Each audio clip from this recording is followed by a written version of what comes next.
tangia umegawanya bahari ya Shamu, haitaka igawanyike tena.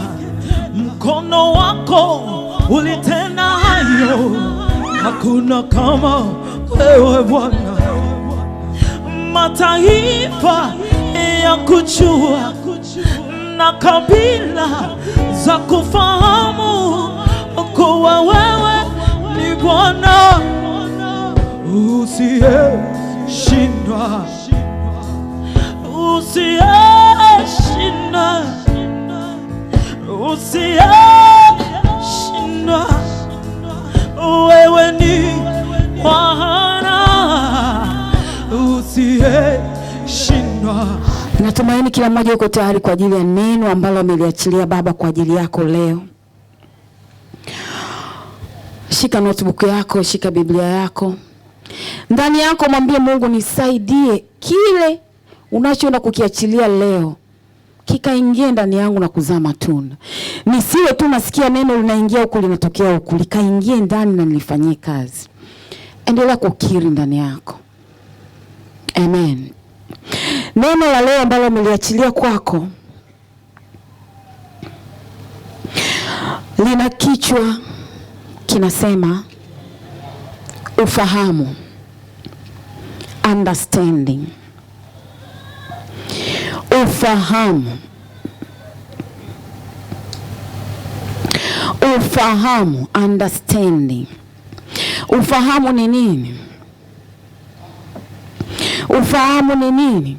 Ufahamu ni namna ya kufafanua au kupambanua jambo lolote lile. Ni namna ya kufafanua au kupambanua jambo lolote lile kwa kutazama. Je, ni jema au si jema? Je, linafaa au halifai? Haleluya. Ni namna ya kufafanua au kupambanua jambo lolote lile. Lolote lile. Unaweza kupigia mstari lolote. Jambo lolote lile lilikopo mbele yako, ili kutazama hilo jambo ni jema au sio jema. Linafaa au halifai. Linastahili au halistahili. Ufahamu ni namna ya kufafanua au kupambanua jambo lolote lile ambalo liko mbele yako, ili ujue hili jambo ni jema au sio jema. Ni utashi. Ni utashi.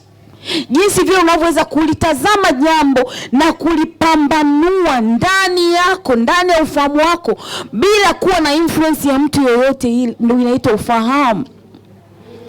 Ufahamu. Na ufahamu Mungu ametoa kama zawadi kwa kila mtu.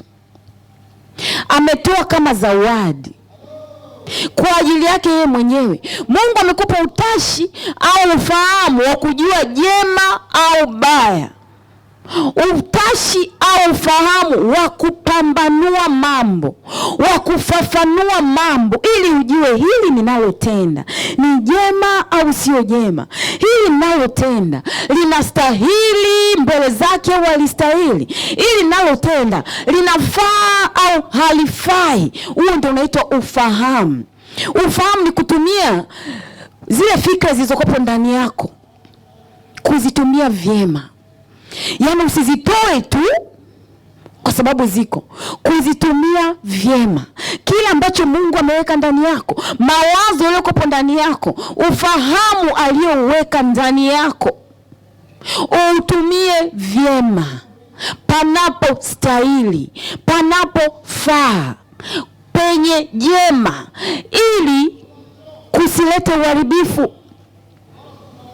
Ndio maana anamaanisha kupambanua, ili kujua hicho unachofanya ni chema au kibaya, kinafaa au hakifai, kinastahili au hakistahili. Ndio maana ya ufahamu. Jinsi ya kureserve au kutenga mawazo yako, ufahamu wako kwa ajili ya utukufu wa Mungu. Amen. Ukiwa na ufahamu wa kimungu, hautachanganyikiwa na chochote kile cha duniani. Ufahamu unakusaidia kupambanua hata kama watu wanasemaje, hata kama society nzima inasemaje. Ukiwa na ufahamu wa kimungu, una uwezo wa kupambanua, kuweza kusimama wewe kama wewe, hata kama uko umebaki mwenyewe. Hata kama society nzima, jamii nzima inaamini kwenye kitu fulani, wewe mwenye ufahamu wa kimungu unaweza kuwa against wale wengine wote. Mtu mwenye ufahamu haupelekwi na mambo ya kidunia, kwa sababu una ufahamu wa kimungu ndani yako. Ufahamu ni zawadi ya Roho Mtakatifu. Tufungue Isaya 11:2. Ukiwa na ufahamu utachanganywa na opinion za watu. Watu wanasema nini kuhusu wewe? Watu wanasema nini kuhusu jamii ya leo? Watu wanasema nini kuhusu kitu fulani? Watu wanaamini nini sasa hivi? Ukiwa na ufahamu wa kimungu hautapelekeshwa na mambo yanayoendelea duniani, kwa sababu unao ufahamu kutoka mbinguni unaokuelekeza hichi unachokisikia, hata kama ni watu 1000 wanakiamini, sicho chema, hakistahili. Kwa nini? Una ufahamu wa kimbingu ndani yako. Hata kama uko against the whole society, hata kama jamii nzima inaamini wewe unao ufahamu wa kukuwezesha kupambanua kile jambo ambalo jamii nzima inaamini ni chema au sio chema, kinastahili au hakistahili, kina utukufu mbele za Mungu au hakina, kinafaa au hakifai, kwa sababu unao utashi ndani yako. Haleluya. Isaya 11:2.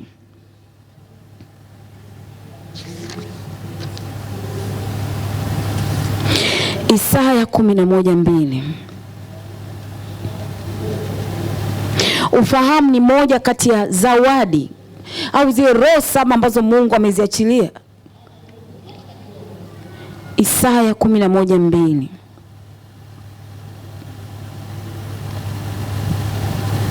Inasema,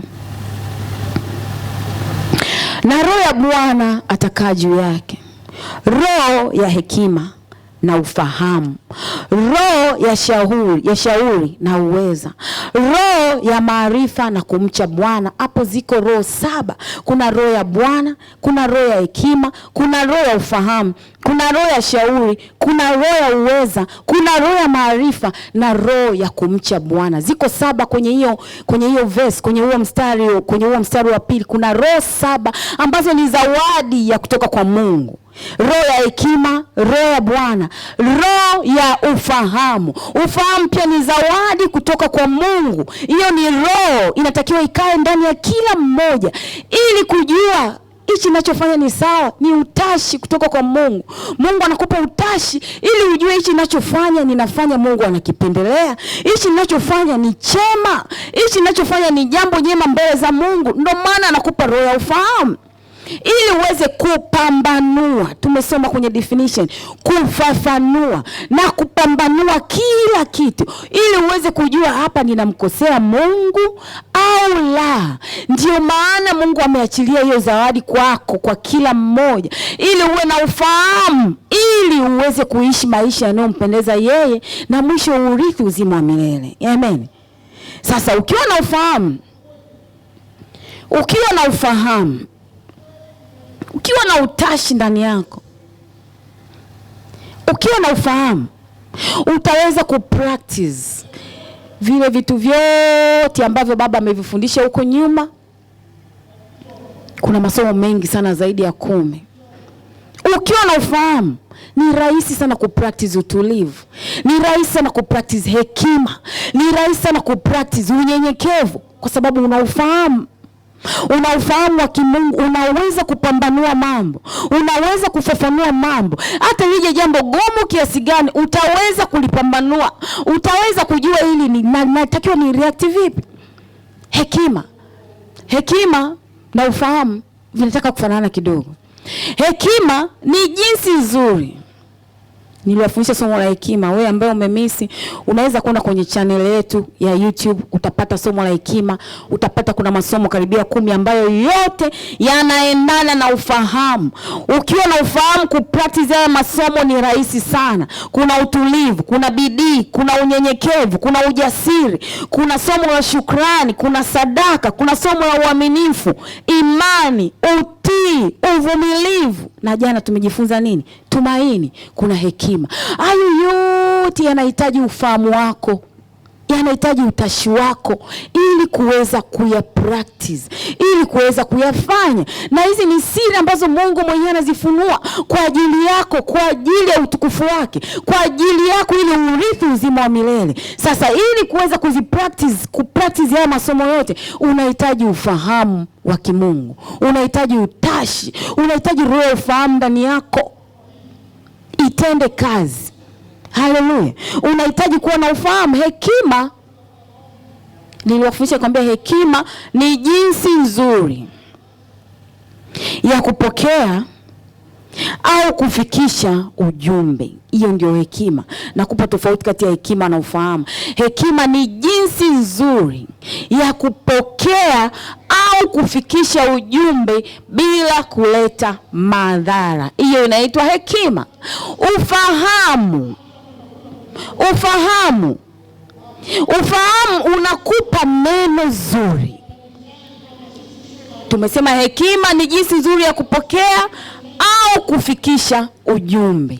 Unafikisha ujumbe kwa namna gani? Neno gani unataka kulitoa kwa yule mtu bila kuleta uharibifu? Ufahamu unafanya kazi. Ufahamu utakupa neno ambalo utalitoa bila kuleta madhara kwa yule anayelisikia. Huo unaitwa ufahamu. Hekima ni jinsi nzuri. Hekima inakwambia hapa unahitaji kunyamaza, hapa usikurupuke. Hiyo inaitwa hekima. Hapa lipokee kwa namna fulani. Ufahamu unakwambia hapa sema neno fulani, communicate this way. Tayari una hekima, imeshafanya kazi hapa, sitaki kukurupuka. Ufahamu unakwambia sasa hapa unatakiwa neno la maarifa. Haleluya. Tuko pamoja. Sasa Mungu anasema watu wengi sana wanapotea kwa sababu ya kukosa ufahamu. Wengi sana wanafanya maamuzi ambayo yanawagharimu, wengine yanawagharimu maisha yao kwa sababu ya kukosa ufahamu. Wanakosa ufahamu, wanajikuta unamkosea Mungu kwa kukosa ufahamu. Wengi sana imesha wagharimu mpaka saa hizi, wengine wameshapotea, wamekufa kwa sababu tu ya kukosa ufahamu. Ufahamu ni muhimu kwa kila mtu kwa sababu wewe ni binadamu. You are a social being. You need to communicate. Unatakiwa kuwasiliana, unatakiwa kusolve matatizo, unatakiwa unaishi na watu, ya social being. Watu waliokuzunguka unaenda nao vipi ili usimkosee Mungu wako? Unawatreat vipi ili usimkosee Mungu wako? Unahitaji ufahamu wa kimungu. Haleluya. Unahitaji ufahamu wa kimungu. Sasa wengi sana wanajiona wana akili zao. Jana niliwafundisha nikamwambia Mungu anasema muache kutegemea akili zenu. Acha kutegemea akili zako, mshirikishe Mungu. Anasema wengi sana wanapotea, wanajiona wana akili. Naweza kufanya hili. Hili ni dogo sana kwangu. Hili liko ndani ya uwezo wa akili yangu. Ndivyo wanavyojiambia. Mithali 3:5-6. Tulisoma jana hili neno.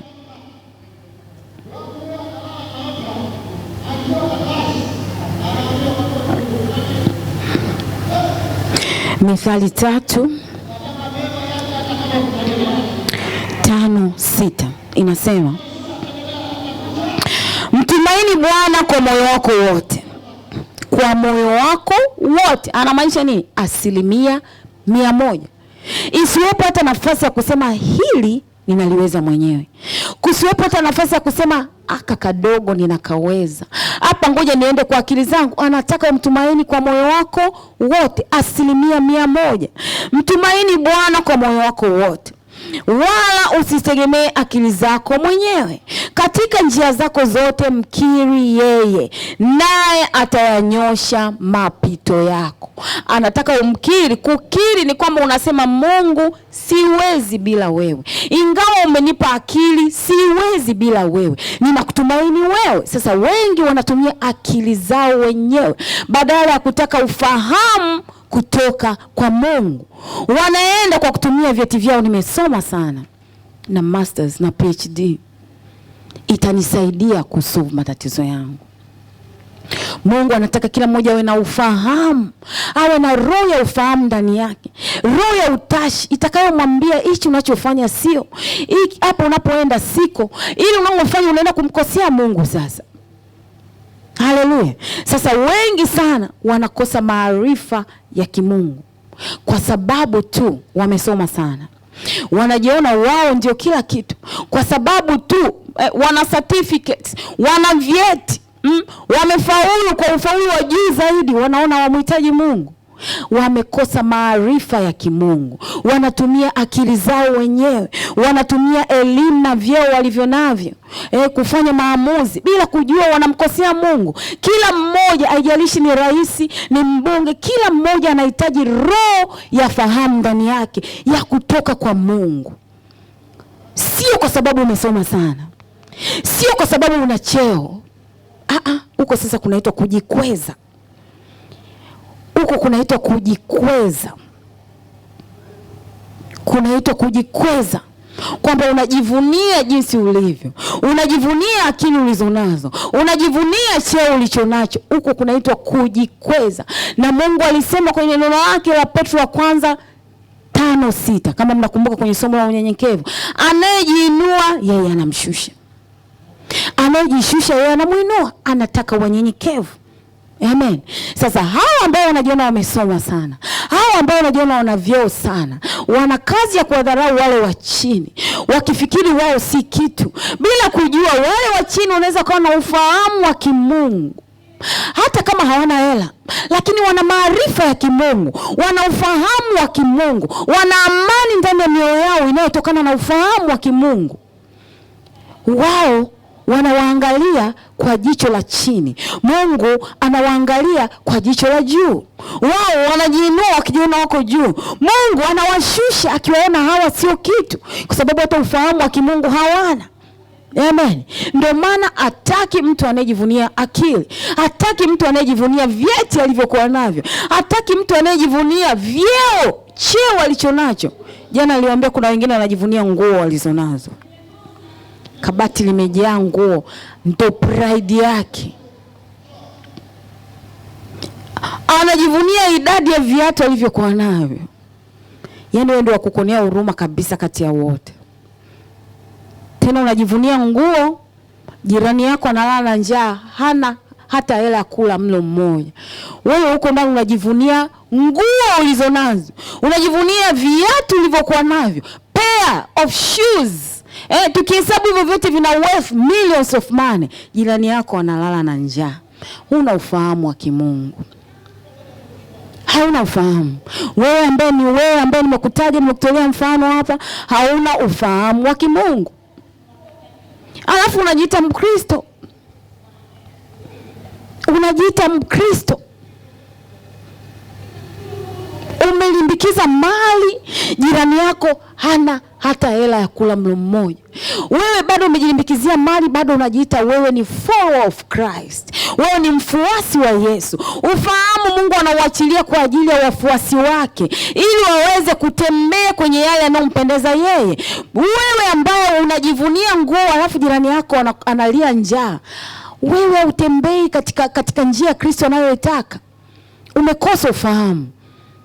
Hauna ufahamu. Nikiita hapa mbele watu wanaohitaji ufahamu, watu wanaotaka kuombea ufahamu, ukimbie mbele bila kujiuliza. Sio nguo tu, chochote unachojivunia. Vyovyote unavyojivunia. Yamkini unajivunia baskeli ulizokuwa nazo, bajaji, pikipiki, magari uliokuwa nayo, chochote unachoona unajivunia. Na tena unajua kabisa wewe unakula milo 3, jirani yako hata ajui mmoja na upataje. Kata mlo mmoja mpelekee jirani yako. Wote mwe na milo 2. Huo ndio ufahamu na maarifa ya kimungu. Amen. Sio wewe unakula milo 3, tena wengine milo mpaka 5.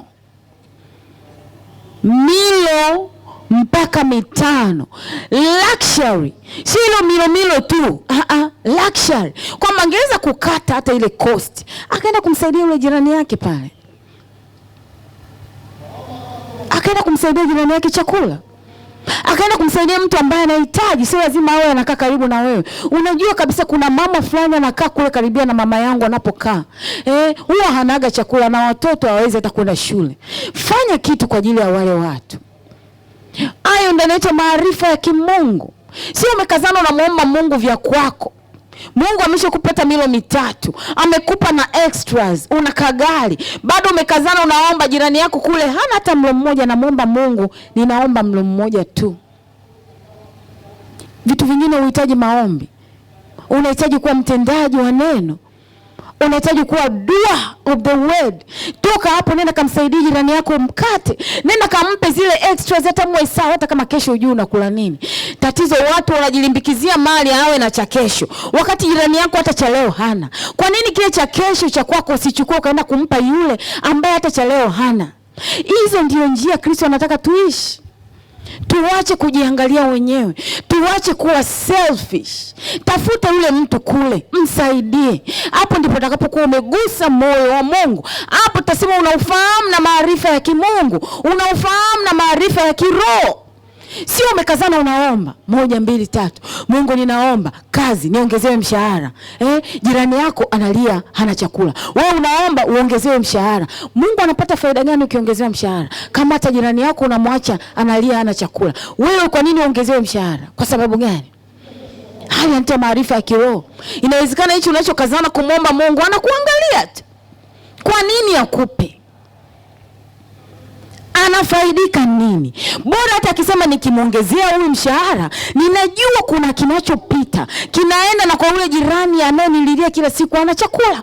Kwa nini akuongezea mshahara wakati wa selfish? Unajifikiria mwenyewe na kujaza shoelace na viatu. You buy extras every day. Wakati jirani yako hana hata hela ya kununua sabuni ya shilingi 200. Wewe unakazana mpaka washing machine unayo nyumbani. Kwa nini usiuze washing machine ukaenda kumnunulia jirani yako sabuni? Ni mambo magumu ndio Mungu anayoyataka. Hayo ndio maarifa ya kiroho. Hayo ndio maarifa ya kiroho Mungu anayoyazungumzia. Uache kuwa selfish.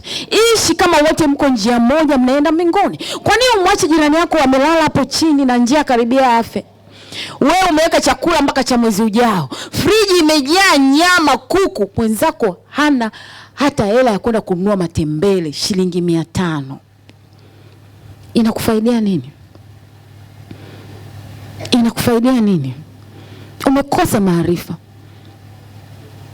Umekosa ufahamu. Wewe sio mfuasi wa Yesu. Yesu anasema kama una viwili mpe mwenzako ambaye hana. Wewe kwa nini unajifikiria mwenyewe? Tena alafu unajisifu kama vile umefanya kwa nguvu zako. Kama vile ni nguvu zako zimekufanya uwe jinsi ulivyo. Wakati kila kitu kila mtu amepewa kwa neema. Hakuna aliyechagua kuwa maskini. Hakuna. Na wewe umefanya nini mpaka sio maskini? Wewe umefanya nini mpaka sio yule mmoja anayekosa mlo mmoja? Kwa nini sio wewe? What did you do special? Umefanya kwa nguvu zako. Tukikuita tukakwambia ongeza hata nusu inchi ya urefu wako unaweza. Kila kitu kila mtu amepewa kwa neema. Na niliwaambia duniani tuko kwa ajili ya complete each other. We are here to complete each other. Tuko kwa ajili ya kufaidiana, sio kucompete, kufaidiana. Kufaidiana kwa maana gani? Wewe uliyepewa zaidi, gawanya hicho ulichopewa, mpe yule ambaye hana. Hapo ndipo kufaidiana inaleta maana. Sasa unahitaji maarifa ya kimungu. Unahitaji ufahamu wa kimungu. Wa kujua sasa Mungu sihitaji kukuomba kuongezewa mshahara. Sihitaji kukuomba unipe Prado badala ya hii gari niliyokuwa nayo. Sihitaji kukuomba wakati kuna mwingine kule ambaye anakosa. Kuna ambaye naye anaanza na kuomba apate hela ya kununua unga nusu kilo, apike ugali, ale na maji ya chumvi. Mnajua kama kuna watu hawanaga mboga, wanatengeneza maji, wanaweka chumvi, wanapika ugali, ile chumvi ya maji ndio mboga. Mnajua kuna watu wa namna hiyo. Alafu wewe umestock freezer limejaa kila aina ya mboga, and you are comfortable, na una confidence ya kuona mbele za Mungu ukimwomba zaidi. Tena inawezekana wewe mtu anayekula maji, anakula ugali na maji ya chumvi, anakaa next to your door. Kwa kukosa maarifa ya kimungu inawezekana hata kujua hujui. Kama hujui, huna maarifa. Kwa sababu unaye Roho Mtakatifu, atakushuhudia tu. Nenda kwa yule mama pale. Amen. Haleluya. Dar es Salaam, kuna mtu ananielewa? Mbona mmenyamaza sana mpaka mnanitilisha huruma? Shida nini? Msumari? Nafurahi kama ni msumari unaingia. Amen. Acha kujiwazia wewe mwenyewe. Usije ukasema nimefunga sana, nimeomba sana. Nawaambia kila siku, inawezekana wewe Mungu akupi mtoto. Wale mnaolia mtoto miaka 7, akupi mtoto kwa sababu ya maarifa tu ya kimungu. Inawezekana wewe sio mnyenyekevu. Inawezekana wewe huna shukrani. Inawezekana wewe huna utulivu hata kidogo. Umekosa maarifa ya kimungu. Kule kwingine kote huko sawa, sadaka unatoa, unaomba, unafunga miaka na miaka, lakini umekwama kwenye unyenyekevu. Una majivuno wewe. Unajivuna. Kuna watu na wanyanyasa kule kazini. Inawezekana ni mchoyo wewe. Jirani yako kule inawezekana na watoto 10, unatamani hata mmoja lakini hana chakula. Maarifa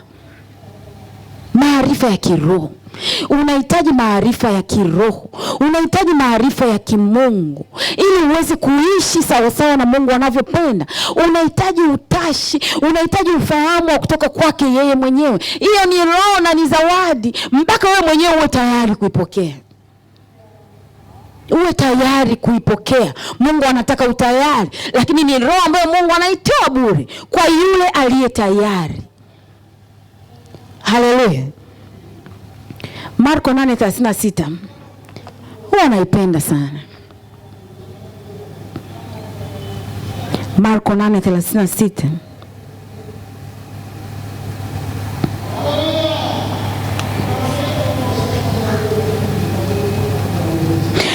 Marko 8:36 inasema, kwa kuwa itamfaidia nini mtu kupata ulimwengu wote akipata hasara ya nafsi yake? Hata tukikupa pesa zote duniani, tukakupa magari yote duniani, tukakupa kila kitu unachokitaka, itakufaidia nini ukipata hasara ya nafsi yako? Kama hauna maarifa ya kimungu, kama hauna ufahamu ndio unakufanya uweze kupambanua ili jema ili baya. Kama hauna ufahamu wa kimungu, wewe tayari una hasara ya nafsi yako. Ufahamu ndio kila kitu. Ufahamu ndio unakufanya kujua hapa ninachotenda hapa ninampendeza Mungu. Ufahamu ndio unakufanya ngoja nimtafute Mungu niwe karibu naye. Huo ndio ufahamu na utashi wa kimungu. Amen. Ufahamu ndio unakufanya ujue huyu hichi kitu anachonishauri nitampendeza Mungu nikifanya au nitamkosea. Ufahamu wa kimungu. Saa nyingine tunamkosea Mungu, mara zote tunamkosea Mungu kwa kukosa tu ufahamu. Huyu anasema ni hasara sana kutokuwa na ufahamu. Hasara kubwa sana. Hasara kubwa sana kutokuwa na ufahamu wa kimungu. Bwana Yesu asifiwe. Dada Kole, mimi nimepata tatizo, yani nimetamani hata kujiua. Ametamani kufanyaje? Kujiua. Nini kimetokea? Nimeokoka. Tena kuna walokole wengi ambao hawana ufahamu. Wengi wanaojiita walokole, nimeokoka miaka 20 iliyopita, hana ufahamu wa kimungu, hana maarifa ya kiroho. Nimeokoka mimi nimeokoka, nilikuwa bikira kwa miaka 24. Single ladies hapa naomba mnisikize vizuri sana. Marafiki zangu single ladies mko? Nilikuwa bikira kwa miaka 24. Ameokoka. Mwaka uliopita nikapata mpenzi na akanielewa kuwa no sex mpaka ndoa. Ila jana akaniita kwake, akaniambia anataka kutest kama bikira iko. Kuna mtu amenielewa? Jana amemuita anataka kutesti kama bikira iko, ila hataitoa.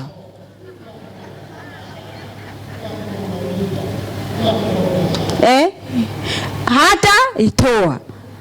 Bahati mbaya iforced na akaitoa. Najiona sistahili kuishi. Sijui nifanyeje tena.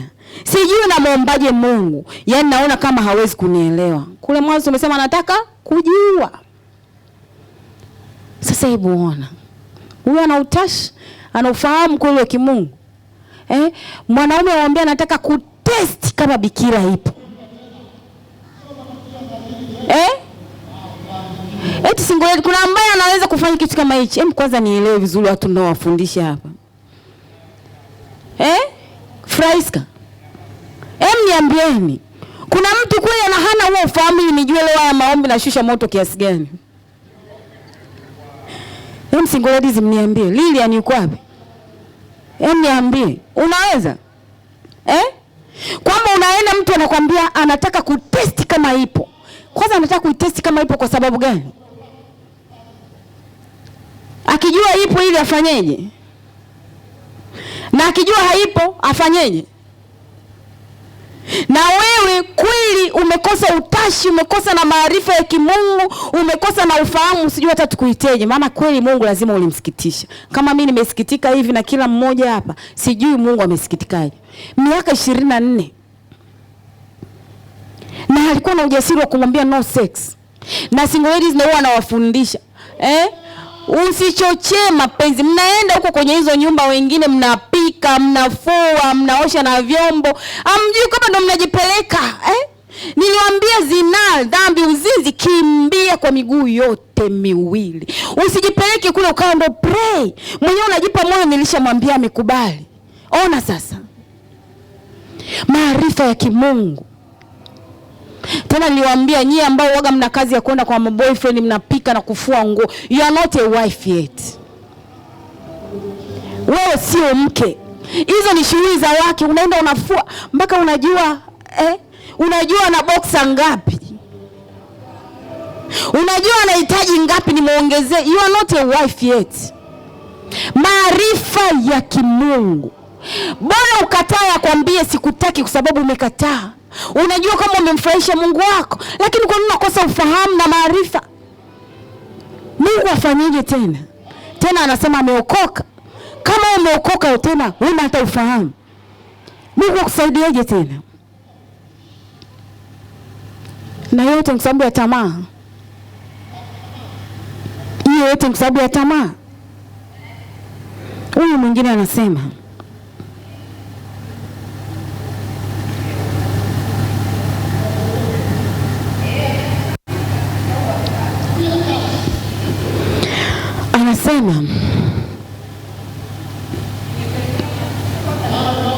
dada, shalom. Nimekoma kuamini watu.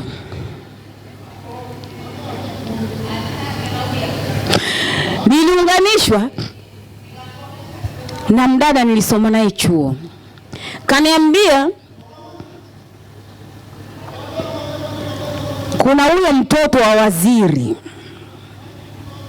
anafanya kazi BOT, kakupenda. Mnanisikia vizuri? Single ladies. Tukao tunachati since tarehe 11 mwezi wa kwanza. Nikamtumia my pictures anijue. Anamtumia huyu aliyemuunganisha sasa rafiki yake, labda tumpe jina, anaitwa Jeni. Jina lake sio Jeni. Tukao tunachati since tarehe 11 mwezi wa kwanza. Nikamtumia huyo rafiki yake picha ili anijue. Anamtumia voice note huyo Jeni kuhusu mipango yake juu yangu. Mtu ambaye hamjui. So Jeni alivyokuwa ananipanga through hizo voice note nikajua ni mtu wa maana. Cha kushangaza, nikawa namuona kwenye grupu, ametaja jina la grupu. Kuna vitu vingine nitaruka make vimedisclose vitu vingi sana ambavyo nisingependa vitajwe hapa. Nikasema kwa kuwa mtu mkubwa huenda labda ni marafiki. Leo Jeni akasema tukutane Kinondoni hotelini na huyo kaka wa BOT na boyfriend wake Jeni. Nikaenda. Sawa? Kwenda huyo kaka ndo nikamwona kwa mara ya kwanza. Ila Jeni na boyfriend wake niliambiwa wanakula. Nikaingizwa chumbani. Mnanisikia vizuri? Nikaingizwa chumbani tuwasubiri Jeni na boyfriend wake chumbani kwenye guest. Mmenielewa vizuri? Ameingizwa wapi? Chumbani guest. Wakao wamsubiri Jeni na boyfriend wake waje. Nikaingizwa chumbani. Jamani, alinibinya.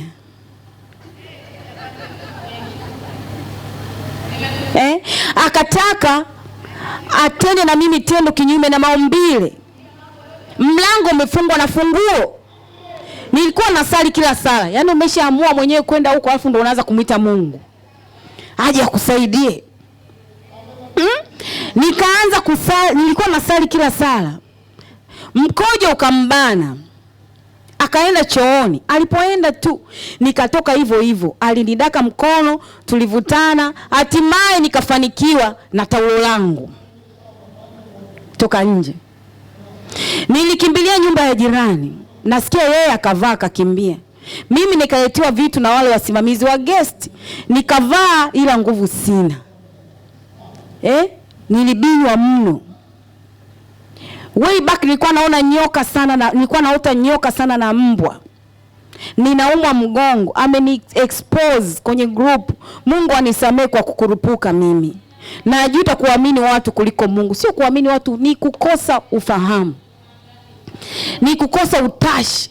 Ukiwa na ufahamu mtu akija, hivyo mbona ni utashi wa kawaida sana jamani. Eti mtu anakuja anakuambia BOT waziri 1 2 3 namtumia na picha kwa sababu umesikia ni mtoto wa waziri. Si ndio?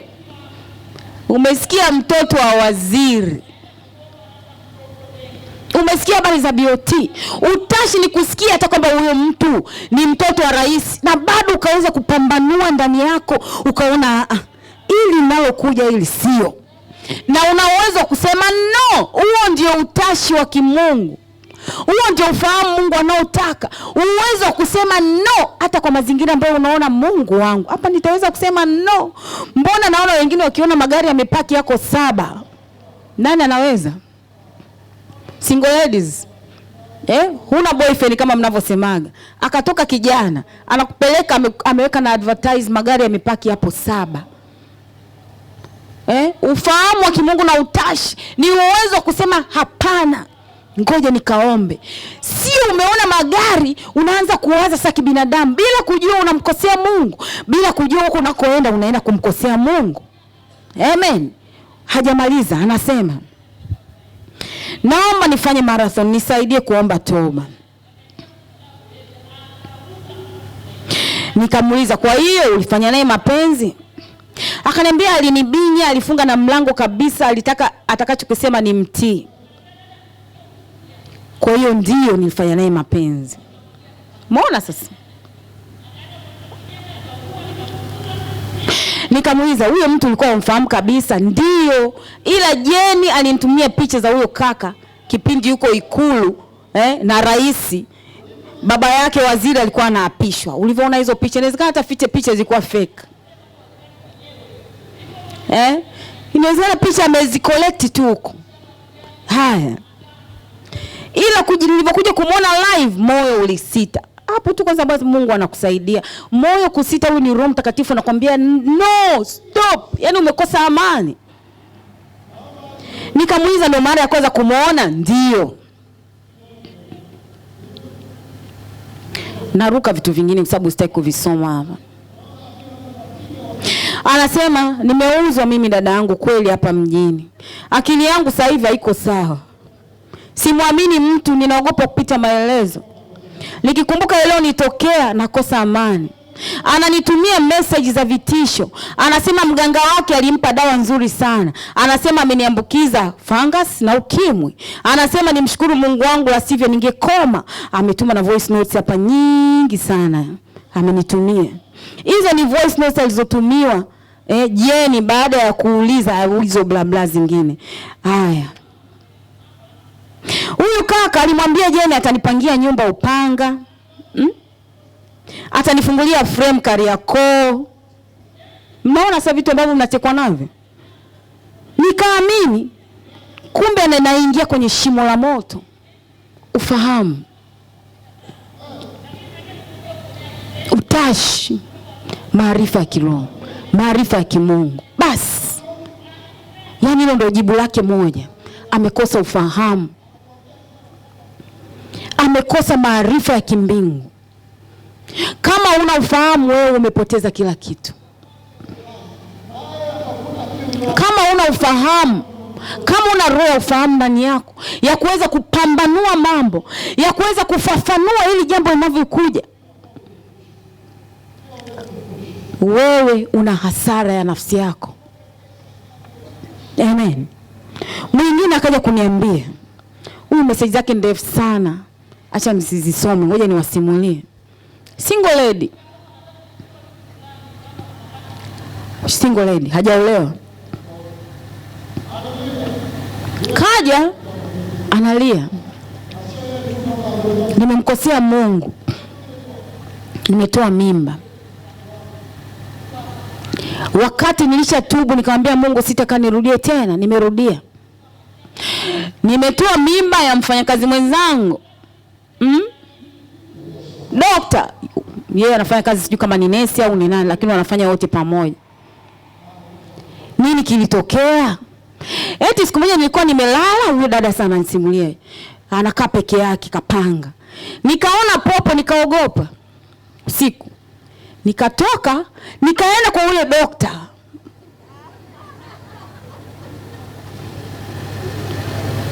Anaogopa popo. Hivyo ni kama mnacheka hivyo, huko Mungu hujui inakuaje.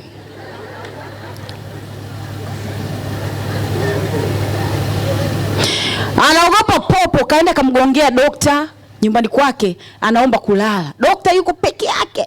Ana mke yuko si udaa, si mume wa nani huyo hapa. Ngoja nisitaje na huo mkoa aliko, maana mtu anaweza akaanza kutuma na message za kupanic. Kwa hiyo dokta naye kapanga chumba chake na huyo nesi kapanga chumba chake. Kaona popo, sijui kama kweli aliona popo. Hata kama umeona nyoka ameingia kule ndani. Hata kama umeona simba ameingia kule ndani. Kajipeleka mwenyewe kwa dokta. Anamwambia, "Dokta, naomba nisaidie nilale huku kwako, kule kwangu kuna popo." Amekuja sasa anasema analia. Nimelala naye, nimeshika mimba. Yeye mwenyewe ndo kanitoa. Hebu ona jinsi unavyomkosea Mungu. Kijinga jinga. Makiku ni kukosa maarifa kwa hali ya juu. Na kukosa ufahamu kwa hali ya juu. Anakuja anasema sasa huyu dokta ameniambia ameoa, inamaanisha hapo ni wazi kwamba alimuona huyu dokta akajua labda yuko single. Si ndio hivyo mko single ladies? Mnatega, mnaweka ndoa nini zinaitwa zile? Chambo. Kuna mtu aliambia ametega tu. Yaani yule atekee kuja akamdaka yule samaki ndio huyo. Kwa nini? Yuko desperate na ndoa. Atekee kuja wa kwanza ndio huyo. Kwa hiyo kamuona pale kuna single doctor. Akasema wow. Akaamua kwenda kutembea naye. Ameishia kutoa mimba. ameishia kumkosea Mungu. Baada ya yote ndo anarudi na majuto. Wakati Mungu amekupa utashi, Mungu amekupa ufahamu wa kupambanua mambo. Wa kupambanua mambo. Amekaa baada ya muda, ameshatubu hapo. Niambia rudi tu magotini. Wewe kaseme na Mungu wako. Kama mimi nimeumia hivi, mimi sijui Mungu wako. Lakini mwingi wa rehema. Katubu, anza upya, akatubu. Akaapa na kuapa, mimi sitaki tena. Mimi kuanzia leo 1 2 3. Nilimwambia ni nesi. Tumekaa baada ya muda. Si ulikuwa muda gani? Ulikuwa muda gani mtumishi? Si ni miezi labda miwili. Yule anasema sitaki tena. Aliye hapa mbele za Mungu karudi tena. Mara hii anasemaje? Ametuma zile emoji za machozi zile. Ziko karibia 100. Tunaonyeshana mtumishi sisi jamani. Sasa hapo message inaanzia wapi? Mbaki tunaishia kucheka. Huyu amekuja na nini? Usiku ametuma emoji zile za machozi. Haya nini? Mimi jamani mtumishi, mimi sijui ndo nimefika mwisho hivyo jamani. Siamini mimi jamani, mimi nini? Nimetoka kupima, kipimo kinaonyesha HIV. Mistari sijui miwili. Yeye ni nesi nimemwambia. Uwaga anapima watu HIV. Anaanza kutuelezea mistari sijui kile kipimo sijui mistari miwili au mmoja. Sijui wale manesi mnajua. Mistari inaonekana sijui ni miwili sijui ni mmoja, inamaanisha na HIV. Mungu wangu mimi jamani naomba unisamee. Nitafanyaje mimi? Naomba uniombee roho uponyaji. Inamaanisha alienda tena baada ya kutubu. Amepanic kweli kweli. Naomba basi nije hata kwako. Nikae tu.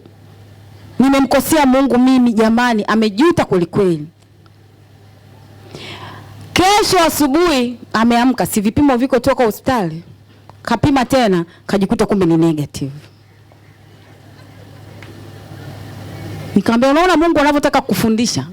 Ile panic, imagine haja panic kumkosea Mungu, amepanic yeye ni HIV positive. Kuna mtu ananielewa? Hajali kwamba amemkosea Mungu. Yaani hiyo kwake yeye ni none of my business. Yaani I'm okay with it. Kilichompanikisha mpaka akatuma emoji za karibia 100 analia kwa sababu kipimo kinaonyesha yeye ni HIV positive. Nikamwambia hapo ni Mungu anakupa kwanza warning. Alafu hataki mchezo. Hii sio Mungu wa kuchezea chezea. Leo unamwambia Mungu nisamee, unaapa na kuapa, kesho unarudia. Akasema mimi sirudi tena.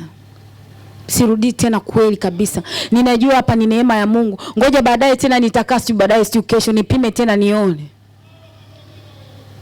Aliendelea kutuma vile vipimo karibia siku 3 mfululizo.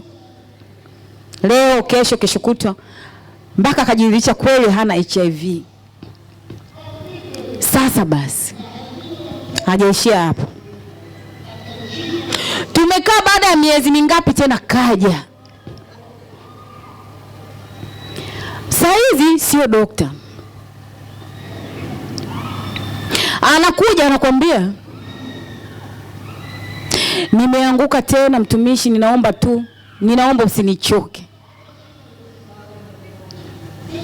Kuna kijana alikuja hapa, sio anafanya kazi gani, sio pharmacist. Alisema ni pharmacist. Mfamasia. Kijana tu stranger, labda katoka aende tu kwa project fulani asimamie. Hebu imagine vitu kama hivyo. Stranger ambaye hamjui, ametoka mjini huko kaja huko.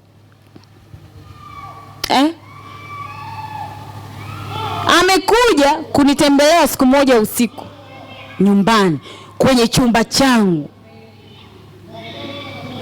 Tukajikuta tumekaa wote mpaka usiku, namwambia nenda, anamwambia mimi nalala hapa hapa. Sasa cha kuchekesha, na akawa kabisa free kutusimulia. Eti amelala pale, akaenda hospitali. Nafikiri anakaa around hospitali kuchukua kipimo cha ukimwi. Kuna mtu amenielewa? Ili ampime yule mwanaume kwanza. Hiyo inamaanisha nini?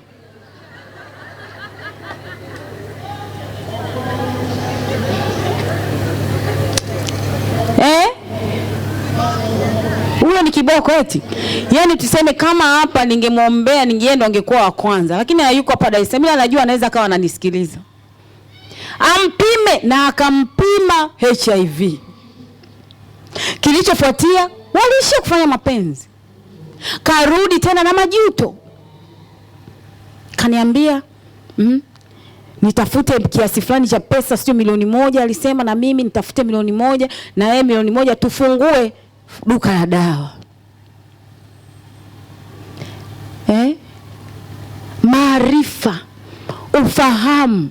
Hivyo kweli unakosa ufahamu hata kidogo wa kupambanua mambo kwamba hapa ninapoenda hichi kinachofuata ninaenda kumkosea Mungu. Huwa naambia watu wana misuse grace. Wana misuse neema ambayo Mungu ameiachilia kwa kujipa moyo kwamba tutaenda kutubu. Wanajua kwamba grace is sufficient. Neema ya Mungu iko tu. Ndio maana hata yeye anaamua kufanya mchezo. Kuna siku utasema ngoja niingie nitatubu. Ndio hiyo siku ambayo parapanda italia. Unajua ni Mungu yule ambaye nimezoea kumchezea kwa kukosa utashi. Kila siku unaenda mbele zake, unatubu, unarudi. Tena neema ya Mungu na akakufundisha kabisa. Akakuletea hivyo ungepata HIV. Umeogopa HIV na sio Mungu. Kwamba Mungu umemchukulia kawaida. Amen. Sasa kwanza anasema wengi wanakosa ufahamu kwa sababu tu ya kukosa unyenyekevu, kwa sababu tu ya kukosa utulivu, kwa sababu tu ya kukosa hekima. Haya masomo yote yapo kwenye YouTube. Unyenyekevu lipo, utulivu lipo, hekima lipo. Nenda kayasikilize, hakikisha make sure kwamba kila mmoja wewe tayari umejiridhisha. Hekima mimi nimeshavuka, utulivu nimeshavuka, unyenyekevu nimeshavuka. Sasa wengi wanakosa ufahamu kwa sababu ya kukosa utulivu.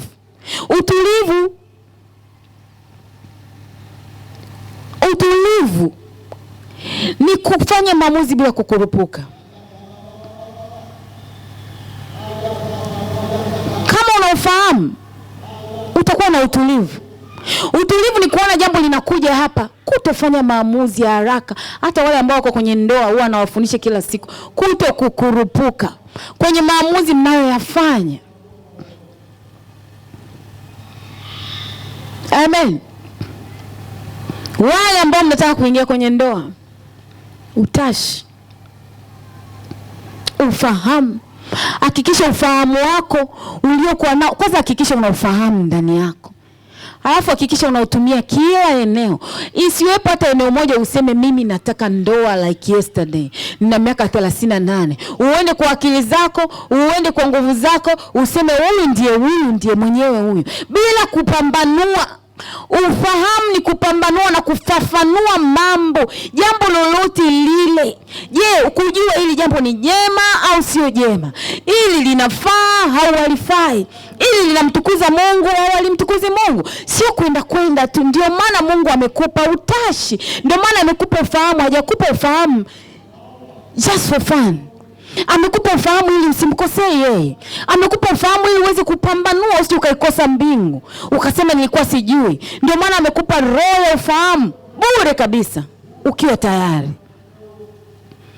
Sasa wengi wanakosa unyenyekevu, hawana utulivu. Kukosa unyenyekevu ni kujiinua. Kukosa unyenyekevu ni kujiinua, majigambo.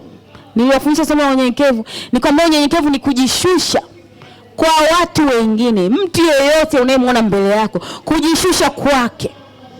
Bila kujali wewe umesoma kiasi gani, bila kujali wewe ni tajiri kiasi gani, vile jinsi ulivyo ni kwa neema ya Mungu. Ndio maana Mungu hataki ujivunie vile jinsi ulivyo, kwa sababu ni kwa neema tu huko jinsi ulivyo. Hakuna ambaye ametaka. Waga natolea mfano wa wasichana wa kazi kule nyumbani. Wasichana wa kazi kule nyumbani, unatakiwa unyenyekee kwao hata kama wewe ni boss. Kwa nini?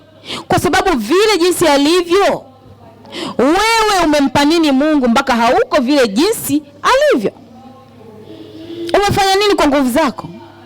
Ndio maana Mungu hapendi watu wanaojiinua, hapendi watu wenye majigambo, kwa sababu hakuna aliyetengeneza jinsi alivyo yeye mwenyewe kwa nguvu zake. Kila kitu, kila mtu amepata kwa neema. Yamkini unafanya kazi nzuri, ni kwa neema. Yamkini wewe ni tajiri, ni kwa neema. Yamkini umesoma sana, ni kwa neema. Neema ni nafasi ya upendeleo ambayo hustahili. Sio kwa sababu wewe ni mtakatifu ndio maana umesoma sana. Sio kwa sababu wewe ni mtakatifu ndio maana ni tajiri. Sio kwa sababu wewe ni mtakatifu ndio maana una magari mangapi sijui. Sio kwa sababu wewe ni mtakatifu ndio maana una akili darasani. Mungu anataka hata yule anayekuwa wa mwisho darasani, nyenyekea mbele zake, kwa sababu hata jinsi ulivyo kwa akili zako sio kwa nguvu zako. Ndio maana mtu anayejiinua Mungu hamtaki.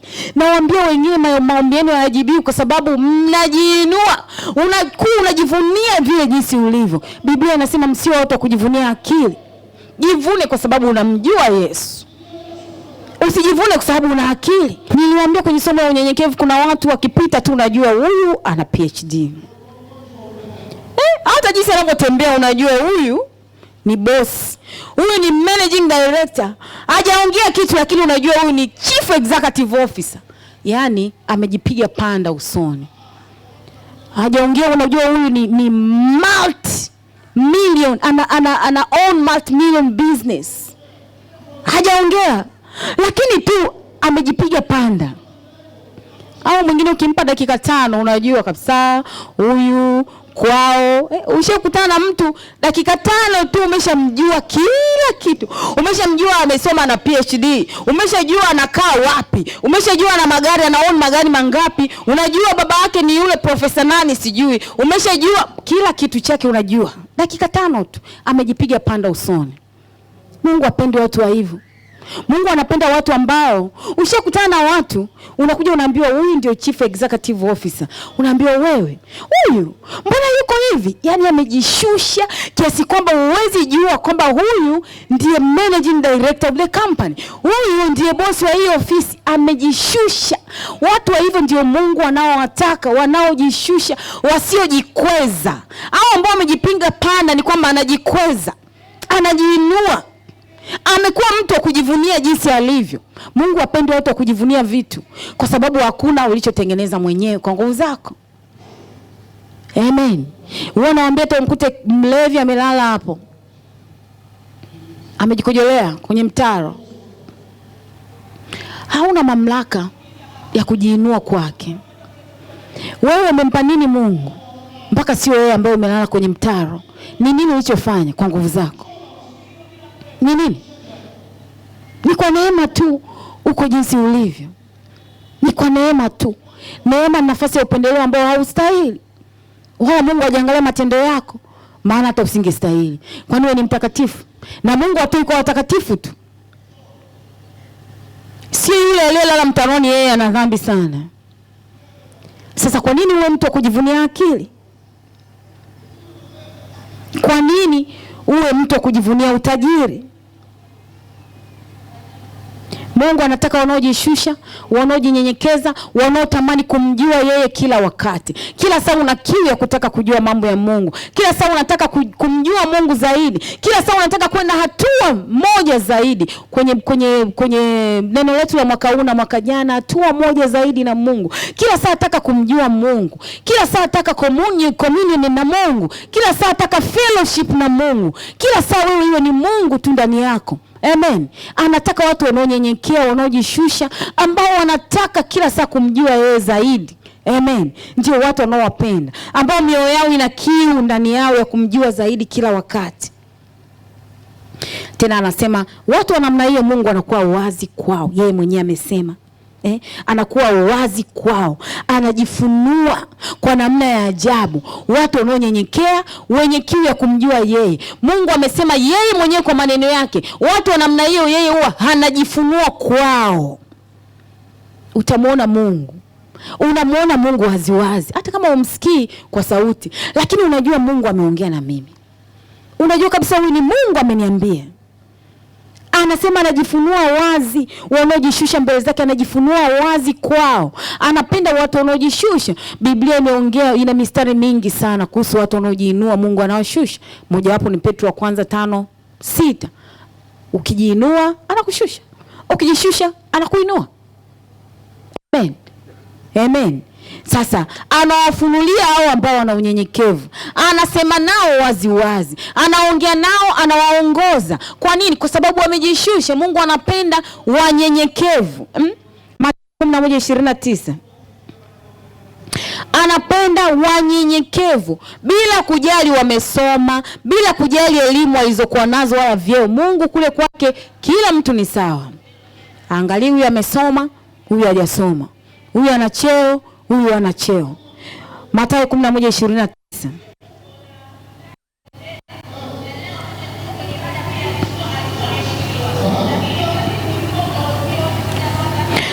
Mathayo 11:29 inasema,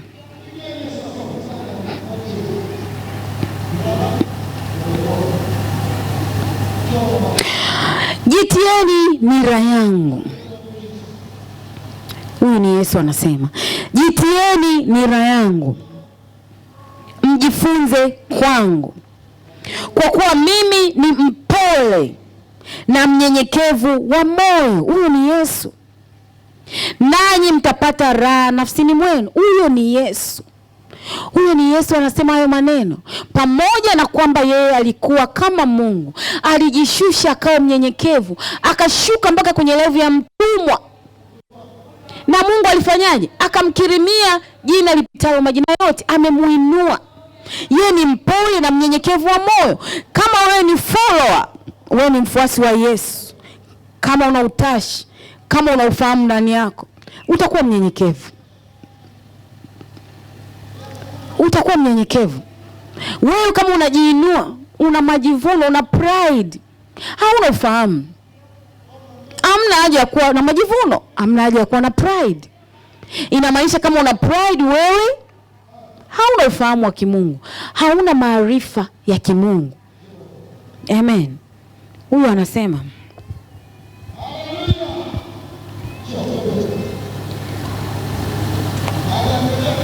miaka ya nyuma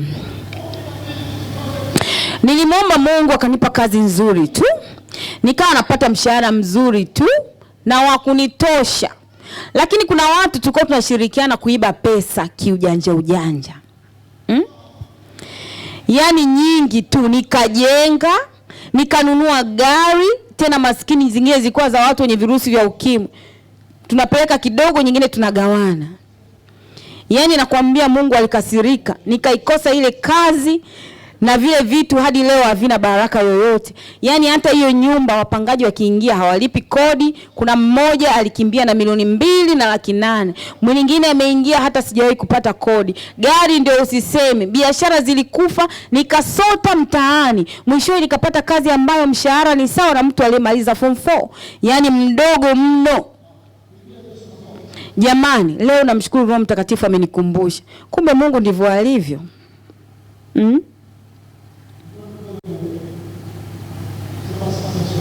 Nimesisitizwa nitubu. Yaani hata sijui nifanyeje. Ona sasa. Ufahamu. Kuna watu ambao wamefukuzwa na kazi kwa sababu ya wizi. Simko kwa sababu ya kukosa ufahamu.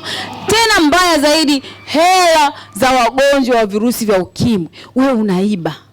Jana niliwaambia nikamwambia kuna watu Mungu anawapunish kwa sababu mmekula hela za yatima wake, mmekula hela za wajane wake. Mungu anapitisha hela kwako ili upitishe kama channel. Wewe unachukua unaenda kununua gari, unachukua unaenda kujenga nyumba, unachukua unazifanya za kwako. Haya, huyu anaiba hela za wagonjwa wa virusi vya ukimwi. Ameenda kujenga, ananunua gari. Kilichotokea nini? Mungu akaamua hana kazi tena. Amesota. Ile nyumba haina faida na hasara juu. 2.8 million anasema mtu kakimbia nayo. Gari ni hasara tupu. Kwa nini? Umemkosea Mungu kwa kukosa utashi, kwa kukosa ufahamu. Ufahamu ni kuangalia ili watu wanavyoniconvince kama hela. Nimewambia hata kama dili inakuja hapo mbele ni ya kutetemesha kiasi gani, kama unaufahamu utaikataa. Hata kama ni ya billions of money, kama unaufahamu na utashi wa kimungu utaikataa hiyo dili. Itakufaidia nini? Tumesoma Marko 8:36. Itakufaidia nini tukikupa ulimwengu wote kabisa, hata hela zote tukikupa, alafu kapata hasara ya nafsi yako? Unapata faida gani? Wale ambao mnaibaga hela huko ofisini, usiseme hata wale ambao wanaongezaga hela za taksi, unaandika risiti za uongo unapeleka kazini. Si mko hapa? Mko, najua mko. Taksi 20,000 unaweka 50,000. Unataka hivyo vihela vya kazi gani, vya wizi? Umekosa ufahamu. Kama unafahamu utawaza hichi ninachokifanya ni wizi. Mko wengi sana wale wanaoikaga vya juu kule ofisi. Sio ofisi tu, hata kwenye mabusiness huko. Kitu kinauzwa bei fulani ameweka na cha juu. Tamaa. Amekosa maarifa. Baada ya muda ukipoteza hiyo kazi utarudi tena kwa Mungu. Wakati Mungu amekupa kidogo tu, hicho kidogo umeshindwa kuwa mwaminifu kwa ajili ya 10,000. Yaani mtu anaongeza eti taksi 10,000 anaweka hiyo 20,000. Hiyo 10,000 inakusaidia nini? Hata kama ni ndogo, hata ukiweka 200,000. Kwa nini uibe? Wakati Mungu amekupa anajua inakutosheleza. Kwa nini uibe? Wale ambao mna hizo tabia mmekosa ufahamu. Nikiita hapa watu wa ufahamu wakimbia mbele. Alafu nenda mbele za Mungu, tubu. Tubu kwa hizo hela ulizoiba. Umemwaibisha Mungu. Alafu unajiita Mkristo, mfuasi wa Kristo. Wakati unaweka cha juu ofisini, unaiba. Na wale wanaochukua rushwa, mko mnajijua. Wote nendeni mkatubu. Kwa sababu mmemwaibisha Mungu. Mmekosa sana ufahamu, mmekosa na maarifa. Wanaoenda kwa waganga wa kienyeji, ufahamu unagusa kila mahali.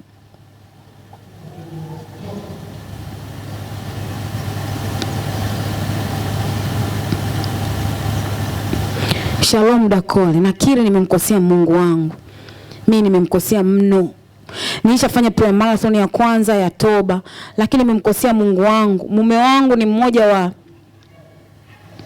watu walio katika kesi ya kutorosha mamilioni ya fedha na dhahabu mkoani, sitaki kutaja jina la mkoa. Mara baada ya kutokea hili tatizo, nimshukuru Mungu na kuomba rehema kwa Mungu juu yao. Lakini juzi nikashawishiwa na rafiki yangu kwenda kwa mganga. Rafiki yako anakushawishi kwa sababu umekosa ufahamu. Wewe ndio unatakiwa umgeuze huyu ambaye anategemea waganga wa kienyeji ili amjue Mungu wako. Sasa yeye wa waganga wa kienyeji anakushawishi na wewe unakubali. Rafiki yangu, lakini juzi nikashawishiwa na rafiki yangu kwenda kwa mganga ili kesi isiwe kubwa. Jamani, waganga wao wanafanyaga kesi zisiwe kubwa. Kwa mara ya kwanza tangu nizaliwe nikajiingiza huko kwa kuamini uganga. Leo tena tukapelekwa kwa mganga, ilikuwa saa 9. Mganga akafanya mambo yake, akasema hawawezi kufungwa. Mganga alivyofanya mambo yake, akasema hawawezi kufungwa. Tumekaa saa 10 napigiwa simu, mume wako yuko mahakamani na unapelekwa gerezani. Kataja jina la gereza. Just imagine, nilisaa tu limepita mganga akatoka kuagua vyake, lakini kaleta taarifa wanapelekwa jina la gereza. Nimekosa kwa Mungu wangu, nimetambua kosa langu. Nimejichanganya na tamani nisirudi tena huko kuamini hayo mambo ya waganga. Narudi kwa Mungu wangu na tubu, nisaidie kuomba toba dada yangu. Kama utaweza kunipa vifungu vya kuniongoza. Rafiki anakufanya mkosee Mungu. Ufahamu ni kupambanua au kufafanua jambo lolote lile linalokuja mbele yako na kujiridhisha. Yaani wakati linakuja wewe jiulize swali, jiridhishe, ili ninalofanya ni jema au sio jema? Ili ninalofanya linafaa au halifai?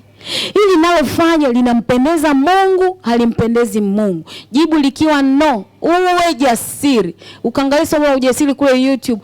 Kuwa jasiri kumwambia huyo mtu hata kama ni baba mkwe. Amen. Hata kama ni nani? Baba mkwe. Ninajua vile mnavyoogopa wakwe zenu. Hata kama ni baba mkwe, uwe na ujasiri wa kumwambia no. Amen. Uwe na ujasiri. Somo la hekima liko kule likusaidie uende kwa hekima. Somo la utulivu liko. Ufahamu hili hapa. Utulivu liko. Mungu anataka upite kila sehemu, uvuke, utoke huko. Amen. Tusio watu wa kufuata mambo ya mjini, mambo ya dunia. Eti kwa sababu dunia nzima inaamini hivi, wewe mwenye utashi, mwenye ufahamu utaamini kile ambacho Mungu anakuongoza kuamini, na sio kwa sababu dunia inaamini. Utaamini vile Roho Mtakatifu atakuongoza kuamini, sio kwa sababu kijiji kinaamini. Amen. Na uwe na ujasiri wa kusimamia kile ambacho Roho Mtakatifu amekupa ufahamu kwa ajili ya hicho. Amen. Kichwa cha habari, baadhi ya vitu vya kutengeneza ili upate ufahamu. Hichi ni kichwa cha habari. Vitu vya kutengeneza ili upate ufahamu wa kimungu. Vitu vya kutengeneza ili upate ufahamu wa kimungu. Namba 1.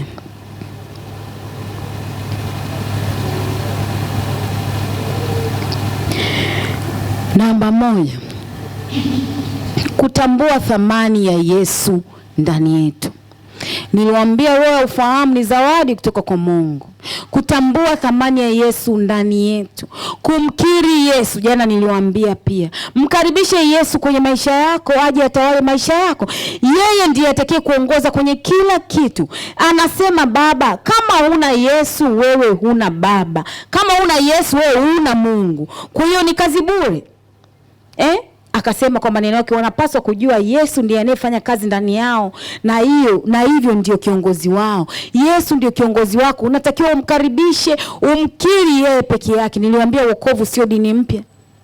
Wokovu ni kumkiri Yesu na kumkaribisha atawale maisha yako.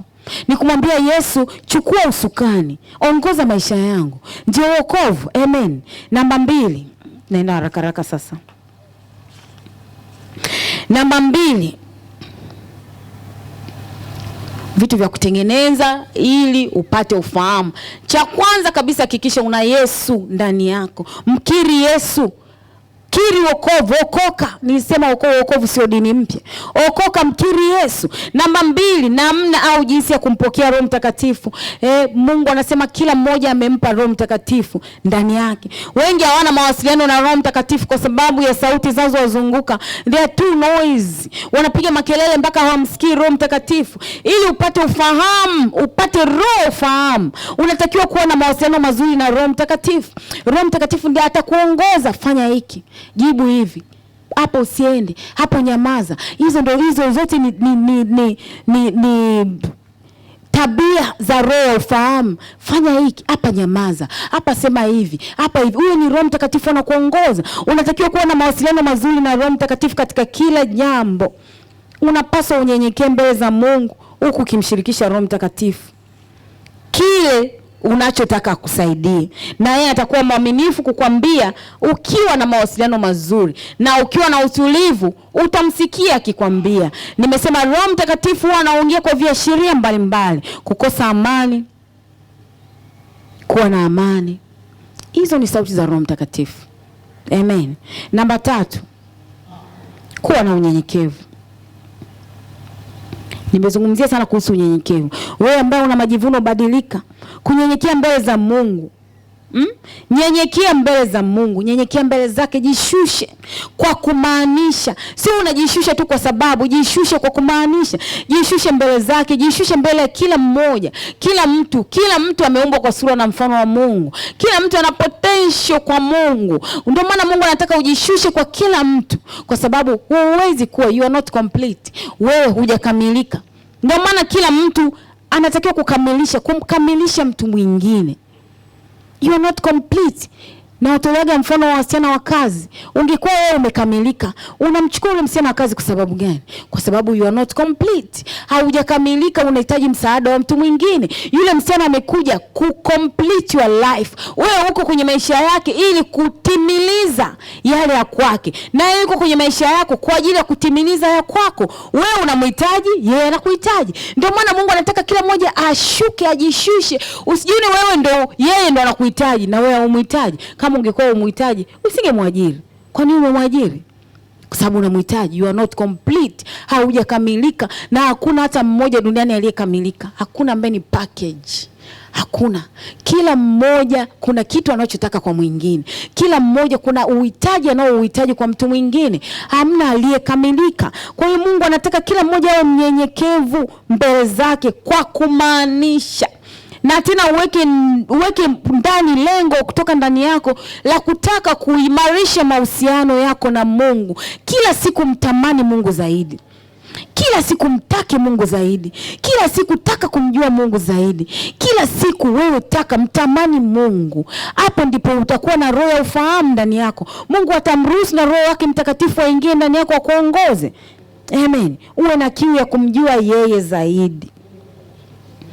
Sasa kuna wengine wanaona wakisoma tu neno la Mungu kamaliza. Hapa amesisitiza mwenyewe. Anasema wengi wanakosea wanapodhani kuwa wakisoma tu neno lake ndio wamemjua. Wanaposoma neno wanaona ndio nimemjua. Wakati hawana unyenyekevu. Ndio maana nilimwambia unyenyekevu ni kila kitu. Unaweza ukawa unaomba, unafunga, kama una unyenyekevu ni kazi bure. Kwa sababu umejiinua wewe. Umejiinua.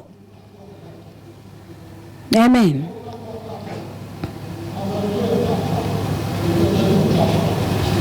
Na kuna ambao wanasoma neno lake, wako vizuri wanasoma neno lake, lakini hawajamkiri Yesu. Wanaishi kwa hasara. Kama wewe umejikita unasoma neno, unafanya 1, 2, 3, lakini haujamkiri Yesu, wewe unaishi kwa hasara. Maneno yake yeye mwenyewe. Namba 4, kujikana. Namba 4, kujikana. Kujikana ni kutembea kwenye mapenzi ya Mungu. Kutembea katika mapenzi ya Mungu ni kujikana. Unajikana na mambo ya ulimwengu. Unaishi kwa ajili ya Kristo. Jana aliwaambia kuishi ni Kristo, kufa ni faida. Mtu ambaye anaishi kwa ajili ya Kristo haogopi kufa kwanza. Anajua anatembea kwenye mapenzi ya Mungu. Na kujitoa pasipo kujali au kutizama nini kinasemwa juu yako. Wewe kama unajua unafanya kwa ajili ya Kristo, usijali wengine wanasemaje huko pembeni. Usijali kule mtaani wengine wamekuonaje au wanasemaje. Haleluya. Namba 5. Kuwa na msimamo katika kufanya au kutembea katika kusudi lake. Wakati unafanya kusudi lake, jana niliotolea mfano wa yule nesi ambaye anajua kabisa Mungu amemwambia wewe kazi yako ni una huduma ya uponyaji. Ni nesi yuko hospitali. Amekuja naomba msaada kwa sababu akiombea wagonjwa, manesi wenzake wanamcheka. Mungu anataka mtu mwenye msimamo. Wewe unajua Mungu amekutuma kufanya 1, 2, 3. Kwa nini unaacha kwa sababu watu wamesema hivi? Kwamba uko tayari kusikiliza watu, kuangalia watu badala ya kumwangalia Mungu. Kwa hiyo kuwa na msimamo katika kufanya au kutembea kwenye mapenzi yake ili kuonyesha utayari wa kutaka kumjua au kufungua fahamu zako zaidi. Unapofanya vile Mungu anafungua fahamu zako zaidi, unamjua yeye zaidi. Amen. Anasema ufahamu, roho ya ufahamu inatokana na utayari wa mtu. Wewe mwenyewe uko tayari kiasi gani? Ule utayari, ile shauku ya kutaka Mungu akusaidie, ndio inayokupa roho ya ufahamu. Inakusaidia Mungu aone shauku yako inayotoka ndani ya moyo wako. Amen. Uwe na matamanio makubwa ya kumjua Mungu zaidi. Ndipo hapo Roho wako Mtakatifu, Roho wake Mtakatifu ataingia ndani yako. Na atakupa mafunuo zaidi. Mwisho anamaliza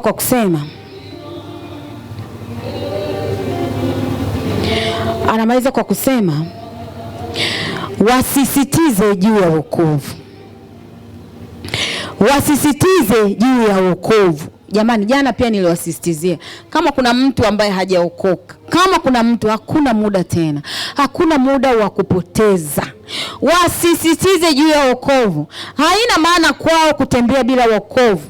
Ili kunijua mimi zaidi, wawe watu wa kunyenyekea mbele zangu, huku wakijua thamani ya Kristo Yesu. Wasisitize juu ya wokovu. Haina maana kwao kutembea bila wokovu. Ili kunijua mimi zaidi, wawe watu wa kunyenyekea. Nimetilia mkazo neno kunyenyekea kule nyuma kote, na hapa mwenyewe namalizia, mbele zangu, huku wakijua thamani ya Kristo. Tembea kuwa na unyenyekevu, okoka, jua thamani ya Kristo. Amen. Haleluya. Nimeenda haraka kwa sababu ya muda pia. Nimefika mwisho wa neno. Tumpigie Yesu makofi kwa ajili ya neno lake. Usiyeshinda